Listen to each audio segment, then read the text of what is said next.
So let's move on to our second segment of the evening, and I believe we're talking about the Sixth Amendment on this one. Tell me, Mark, what's going on?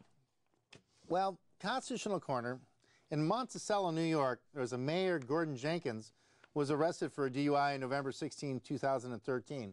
He claims he was targeted by the police because of some kind of political adversarial relationship. Wait a minute, did he try to use the racial I understand that Mayor Jenkins is actually black. The officer that arrested him was white. Is he claiming some kind of racist issue here? Well, he says there's antithesis? No, antipathy. Antipathy. Antipathy. For what? Well, what he's saying is he cut the police force's budget. Okay. And so they don't like him because he cut the budget. Wait a minute. You're telling me that because he cut the police force budget, he was arrested for a DUI? Yeah, so he was... And that's driving under the influence. Well, driving for being budget cutting. For budget cutting. Yeah, driving but wait a minute, driving by budget cutting, yeah. Okay, so I have a question, though. Was he actually found to be, what was his BAC? Was he legally drunk at the time he was driving? He refused to take chemical tests. Oh, that means he automatically loses his license. So he refused to take the chemical test. Okay, so what does that mean? Well, they would have to use the... subjective observations at the time to determine whether he was under the influence. Well, how did he react when he was taken to the police station? I understand there's some controversy about that as well. Well, Michael Sussman, Jenkins' lawyer, says that he was handcuffed to a wall for hours and was not allowed to call his attorney. Wait a minute. The mayor of this township, being arrested by his own police, right, and he's not allowed to call his attorney, that sounds like a violation of the Sixth Amendment. And, so he didn't talk to them, did he? Did he talk to the police? I think he either under witness observation or video observation or anything like that? I think he might have made a few comments. He did? What were those comments? Well, you'd have to look at the video yourself to ascertain what he actually said. But his attorney said that as soon as he asked for his attorney, questioning should have ceased at that point. Of course. And and they said the questioning continued, and so that shouldn't be admissible. Yeah, but see, he's an intelligent man. Why would he continue to entertain the discussion if he's already asked for his attorney? And the fact that he's a mayor, he understands police procedure pretty well. So you would think that he would have stopped talking the moment he asked for his attorney. Why would he keep talking? We don't know the answer to that one. But he kept talking. But people can watch the videotape to ascertain that. Is it entertaining? Well, it's elucidating. Oh, it's educational. It's educational. But the point of the matter is, under the Sixth Amendment, you have a right to counsel during prosecutorial processes, right? Of course. And that, the Supreme Court's ruled that starts, when you're arrested. Okay, well, we do know that custodial interrogation is when you're in custody with no ability to leave. And he was handcuffed to a rail. And so obviously, if he's handcuffed to a rail in the police station, he has no ability to leave. Okay, so we agree to that, right? So they're asking him questions. Are they asking him about whether he's committed a crime, or do you know if he's asking about what he's doing that night, or if he's been drinking, or do we have any idea? What's the sense of what they were asking him? Well, like I said, you'd have to watch the video to really go into that.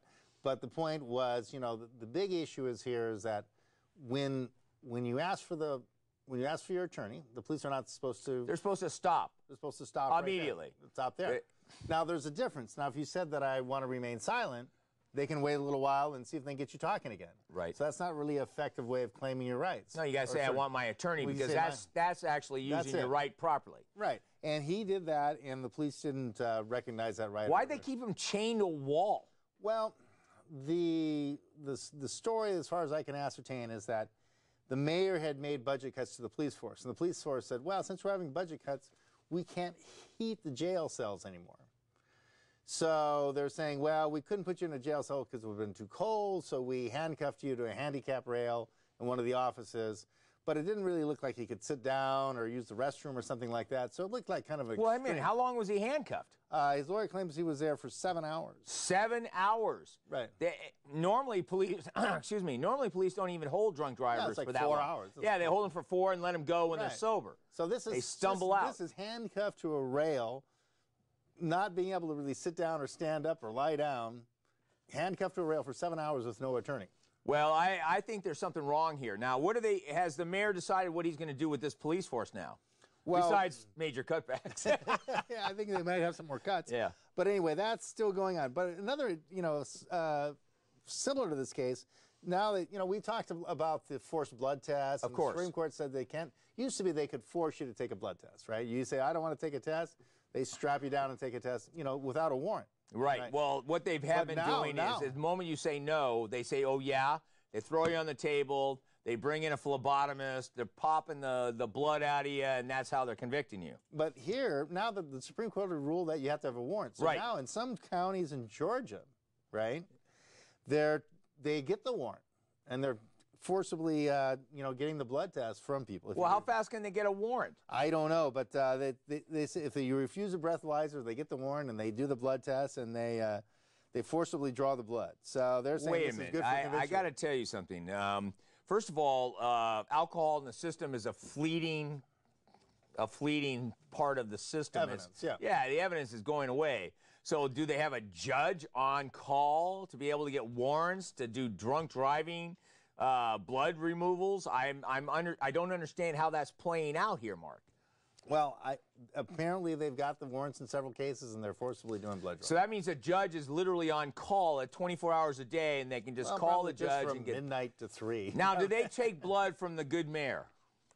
They didn't take blood. My understanding is they have no chemical test results. So we just have a mayor that, on a video, said a wide variety of things to the police, and obviously demonstrating how intoxicated he was.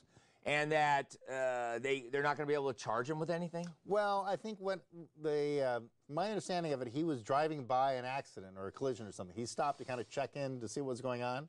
A good Samaritan. And then apparently why he was there or why he was leaving, the police thought he exhibited something that showed that he was under the influence. And so then they put the lights on him and pulled him over, and that's when they arrested him. Okay, so now, is there any indication this is some kind of racial overtones? That's what I asked in the beginning. Did you read anything in your system about whether or not this is racially charged? Or he didn't claim that. He claimed that it was, antipathy because the budget cuts. I have a question though. What's the word "cracka" mean?